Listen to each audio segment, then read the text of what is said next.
एखाद्या पालकांनी आणि डॉक्युमेंट्स विद्यार्थ्यांनी हां. कुठले डॉक्युमेंट्स तयार ठेवायचे? मग ते आत्ता तयार करायचे किंवा 1 वर्षापासून आधीपासून तयारी करून ठेवायची? असं काय तयार करून ठेवावं लागणार? म्हणजे वेळेवर त्याची पळपळ होणार नाही. हां, डॉक्युमेंट्स बाबतीत पहिलं तरी मुद्दा असतो, की तुम्ही ज्यावेळी स्टुडंट तुमचा 11वीत जातो त्यावेळीपासून त्याची प्रिपरेशन करायला पाहिजे. कारण काही डॉक्युमेंट्स असे असतात, की यायला ते डिले होतात. सो त्याच्यामुळे ॲडमिशन थांबू पण शकतात.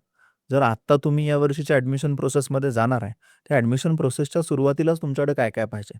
जनरल कॅटेगरी, ओपन कॅटेगरीचा जो विद्यार्थी आहे, ज्याला कुठलंही रिझर्व्हेशन लागू होत नाही आणि अशा सगळ्या विद्यार्थ्यांना रिझर्व्हेशनमधला असो, रिझर्व्हेशनमधला नसो, म्हणजे ओपन कॅटेगरी किंवा रिझर्व्ह कॅटेगरी दोन्हीमधल्या विद्यार्थ्यांसाठी सगळ्यात पहिलं लागतं 10वीचं मार्कशीट, 10वीचं सर्टिफिकेट. जर स्टेट बोर्डातला विद्यार्थी असेल तर त्याच्याकडे सर्टिफिकेट असतं. जर सी-बी-एस-ई बोर्डचा किंवा आय-सी-एस-ई बोर्डचा असेल तर त्याच्या मार्कशीटवर त्याची डेट ऑफ बर्थ मेन्शन असते. सो त्या स्टुडंटला सर्टिफिकेट लागणार नाही. जो 10वीचा स्टेट बोर्डला स्टुडंट आहे त्याला सर्टिफिकेट लागेल. 12वीचं मार्कशीट लागेल, जे की ऑब्व्हियसली मिळेल. लिव्हिंग सर्टिफिकेट लागेल. तुम्ही शाळा सोडल्याचा दाखला तुमच्याकडे असायला पाहिजे आणि सगळ्यात महत्त्वाचं जर तो स्टुडंट महाराष्ट्रातला असेल, तर त्याच्यासाठी महाराष्ट्राचं नॅशनॅलिटी आणि डोमिसाईल सर्टिफिकेट लागतं. सो एवढे डॉक्युमेंट्स कंपल्सरी आहेत. याच्या व्यतिरिक्त सी-ई-टीचा result, सी-ई-टीचं admit card, JEE मेनमधून application देणार आहे किंवा जे-ई मेनच्या पर्सेंटाईलवर तुम्ही ॲप्लिकेशन देणार आहे, तर जे-ई मेनचं ॲडमिट कार्ड, जे-ई मेनचा रिझल्टसुद्धा तुम्हाला लागणार आहे. एवढे डॉक्युमेंट्स सगळ्या स्टुडंटसाठी कंपल्सरी आहेत. आणि इन अ केस असं पण असतं, की ओपन कॅटेगरीचा विद्यार्थी आहे, पण उत्पन्न 8 लाखांच्या आत आहे. तर या केसमध्ये तहसीलदारांचा उत्पन्नाचा दाखला, तहसीलदारांचा बरं का, उत्पन्नाचा दाखला जो एका वर्षासाठी व्हॅलिड असायला पाहिजे.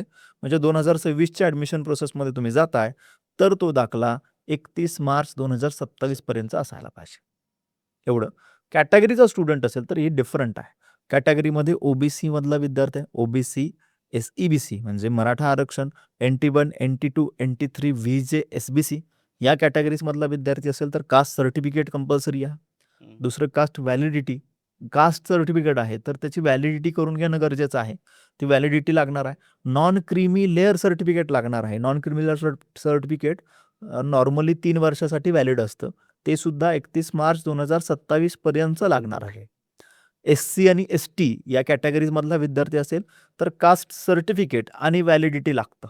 एस-सी आणि एस-टीच्या विद्यार्थ्याला नॉन क्रीमी लेयर लागत नाही.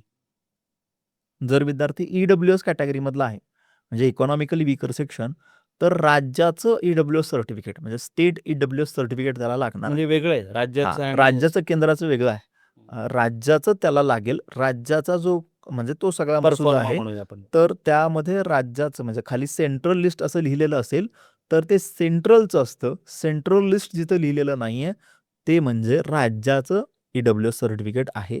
ते राज्याचं ई-डब्ल्यू-एस तुमच्याकडे असेल, तर तुम्ही ई-डब्ल्यू-एसमध्ये अप्लाय करू शकता. सो कॅटेगरी वाईज डॉक्युमेंट्स वेगळे आहेत. स्पेशल रिझर्व्हेशन असेल, एखादा विद्यार्थी डिफेन्समधला आहे.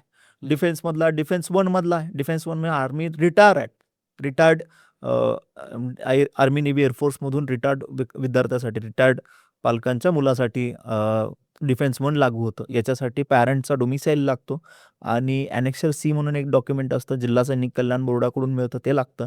डिफेन्स 2 साठी ॲक्चुअल सर्व्हिस सर्टिफिकेट लागतं. त्याच्या बरोबरीनं पॅरेंट्सचं डोमिसाईल लागतं. सो स्पेशल रिझर्व्हेशनसाठी डॉक्युमेंट्स वेगळे आहेत. कॉन्स्टिट्यूशनल रिझर्व्हेशनसाठीचे डॉक्युमेंट्स वेगळे आहेत. ओपन कॅटेगरीसाठी काहीच लागणार नाही असं नाही. तिथं डोमिसाईल 10वीचं, 12वीचं, लिव्हिंग सर्टिफिकेट, उत्पन्न 8 लाखाच्या आत असेल तर उत्पन्नाचा दाखला, ह्या गोष्टी कंपल्सरी आहेत. एवढे डॉक्युमेंट्स विद्यार्थ्यांना आत्ताच गॅदर करायला पाहिजेत. या सगळ्या डॉक्युमेंट्सचे 2 ट्रू कॉपीजचे सेट तयार ठेवायला पाहिजेत. कारण ॲडमिशन प्रोसेसला ज्यावेळी स्पॉट राउंड वगैरे जातात त्यावेळी ते नेसेसरी आहे.